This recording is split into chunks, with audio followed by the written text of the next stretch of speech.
అత్యంత అధునాతనమైన మరియు వేగవంతమైన రోబోటిక్ లేజర్ విజన్ కరెక్షన్ కేవలం 6 సెకండ్లలోనే. సంప్రదించండి Ramesh LASIK and laser centre. నమస్తే, వెల్కమ్ టు విహారీ న్యూస్.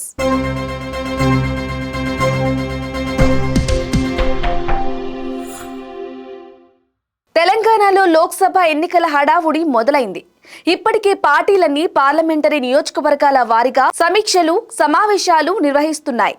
అయితే జాతీయ పార్టీ అయిన బీజేపీ ఇతర పార్టీలకు ధీటుగా రానున్న లోక్సభ ఎన్నికల్లో తమ సత్తా చాటడానికి ప్రణాళికలు రచిస్తోంది. ఇందుకు గాను రాష్ట్ర నాయకత్వం కార్యకర్తలతో వరుస భేటీలు నిర్వహిస్తున్నారు. ఇందులో భాగంగానే బీజేపీ అధ్యక్షుడు కేంద్ర మంత్రి కిషన్ రెడ్డి ఎన్నికలకు సంబంధించి బాంబు పేల్చారు. త్వరలో దేశవ్యాప్తంగా జరగబోయే లోక్సభ ఎన్నికలని ఉద్దేశించి కేంద్ర మంత్రి కిషన్ రెడ్డి కీలక వ్యాఖ్యలు చేశారు.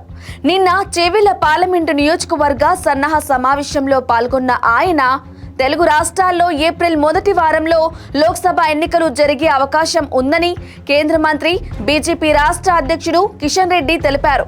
ఇందులో భాగంగానే వచ్చే నెలలో ఎన్నికల షెడ్యూల్ కూడా వెలువడే అవకాశం ఉందని అన్నారు. ఎవరు ఎన్ని చేసినా నరేంద్ర మోదీ మూడోసారి ప్రధాని కావడం ఖాయమని తెలిపారు.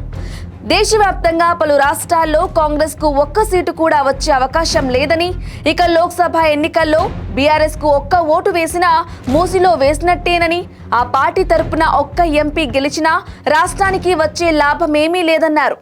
For more updates keep watching Vihari news.